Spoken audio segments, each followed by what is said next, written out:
Alex, Raphinha, is it happening? Is he out of Leeds?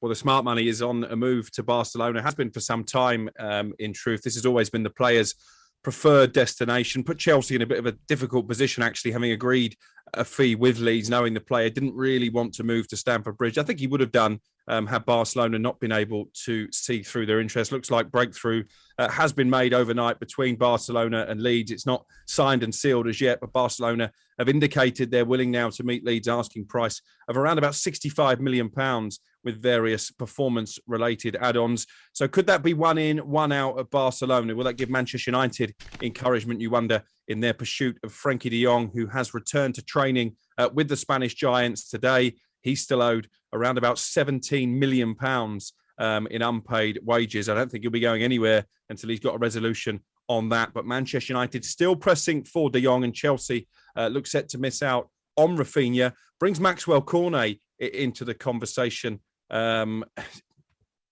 as well, you know, as a possible replacement. Chelsea are certainly looking to strengthen at the top end of the pitch. We know that Raheem Sterling is coming in. That could be announced. I said it last week, could be announced as early as today. I think the reason that Maxwell Cornet appeals to Thomas Tuchel, A, is because of the low release clause that he has in his Burnley contract of around about £17 million, and B, provides that versatility, could play either side of a front three and can also provide cover for Ben Chilwell at left back. So keep an eye on Chelsea and Cornet.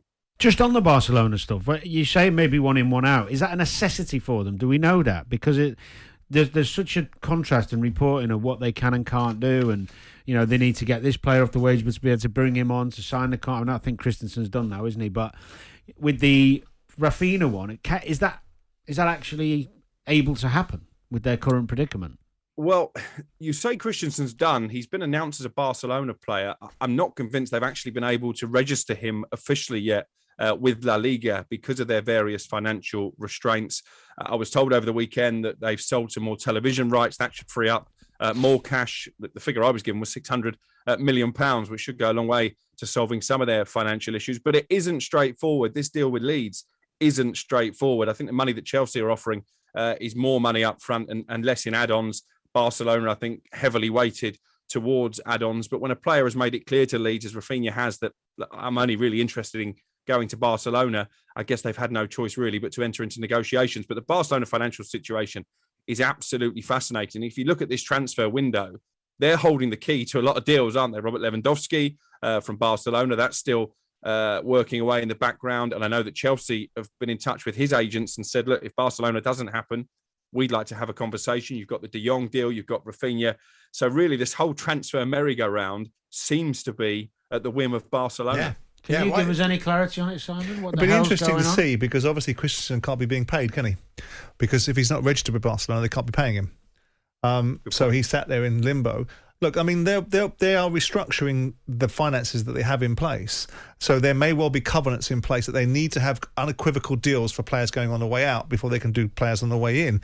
So some of the capital that they've raised, some of the repositioning that they've done, and some of the money they've raised to refinance the football club, because that's what they've done. They've refinanced the bond that was outstanding on them, might have certain caveats, like Frenkie de Jong has to go, some money has to come in before you can outlay some money.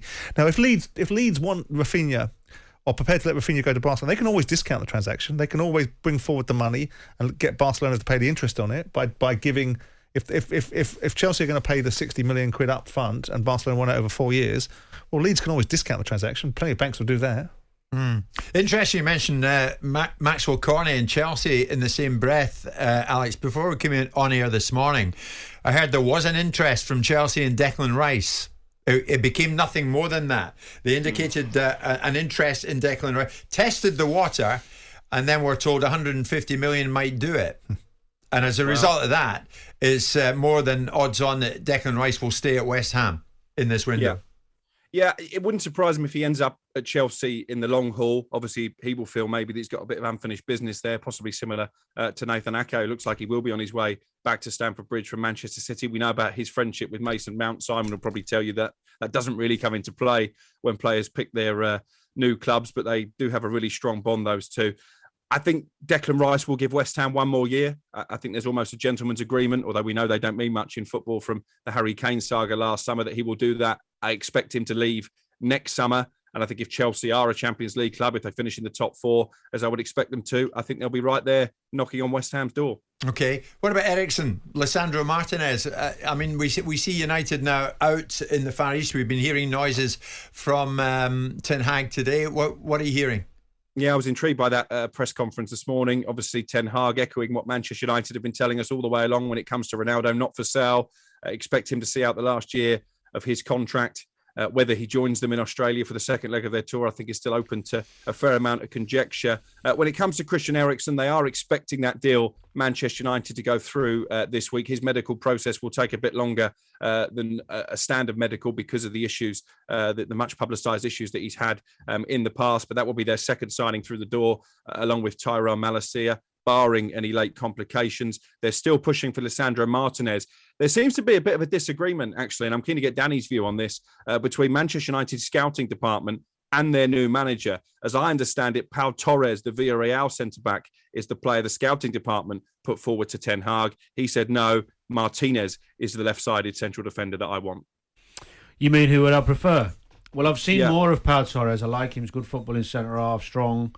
He's been playing for Villarreal at a high level. He obviously plays for his country. He's got more physical presence than Martinez. I read a piece from Rio Ferdinand on Martinez and worried about his size because he's less than 6 foot, isn't he, Crookie? And I know he plays for Argentina, but in our league, I'm not sure whether that's going to be a difficult transition for him against some of the lads we've got in our league. That lack of physicality, if you like. But yeah, Pau Torres seems a logical one, but you know what?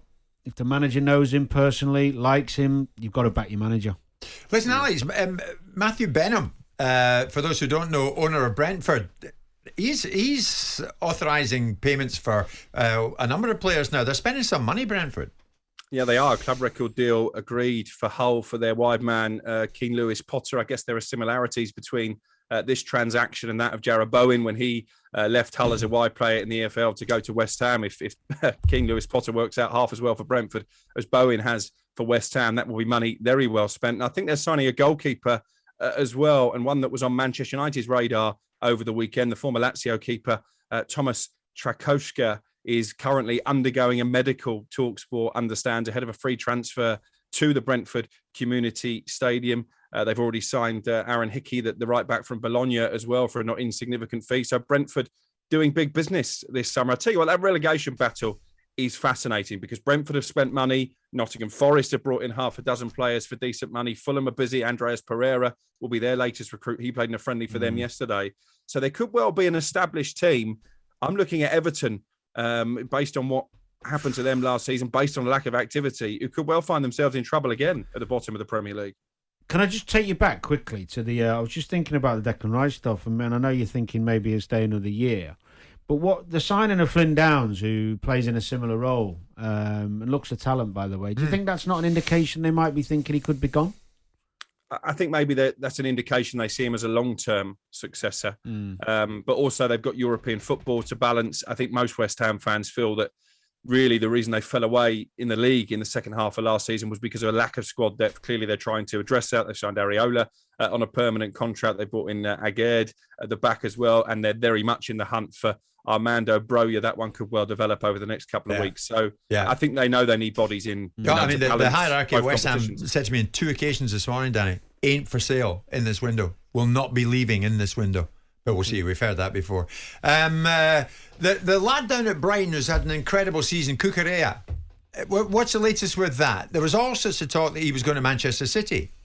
Yeah, there were, Jim. There were talks that personal terms between Cucurella and Manchester City had been agreed. My understanding from my sources at Brighton are that isn't the case. We know that Pep Guardiola is a big admirer of the fullback. Let's hear from the horse's mouth, so to speak. Let's hear from the Brighton owner, Tony Bloom. Doesn't speak very often, but he has been speaking over the weekend about the future of Cucurella. Well, all I can say about Mark is he is a tremendous player, a tremendous person. He's brilliant for the dressing room. The players love him. Graham and the coaches love him. I love him. The fans love him. He was unbelievably good last season, his first season in the Premier League. We're hoping for more to come, and we haven't had a bid for him. We haven't had a bid for him. There you go, Tony Bloom confirming that Manchester City yet to make a formal approach. Why for Marc would they, mate? Cucurella. Cookie, why would they, really? I mean, I'm not saying it's nonsense, but you've got Why would Cancelo... who? City. You got Cancelo playing left back, who I know Walker's a bit older and he's going to probably move over to right back at some point.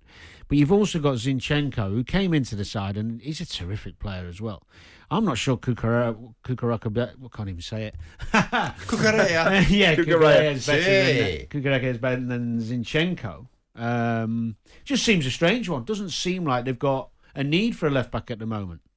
Now, there was a suggestion earlier in the summer that they were open to offers for Zinchenko. I think West Ham was showing a bit of interest in him. What's interesting there is that for Ukraine, he plays in midfield more often than he plays at left back. I think Cucurella is definitely somebody that they're monitoring. I think, as you mentioned, Kyle Walker isn't getting any younger, so Cancelo naturally will spend more time on the right-hand side. Nathan Ake, who has played at left-back this season, he's probably going to Chelsea. So, again, I think it comes down to a numbers game, somebody who's proved himself in the Premier League, somebody they maybe thought would have been available for a reasonable price. I think Brighton would want £50 million and upwards to part with Marc Cucurella. There's talk of a new contract.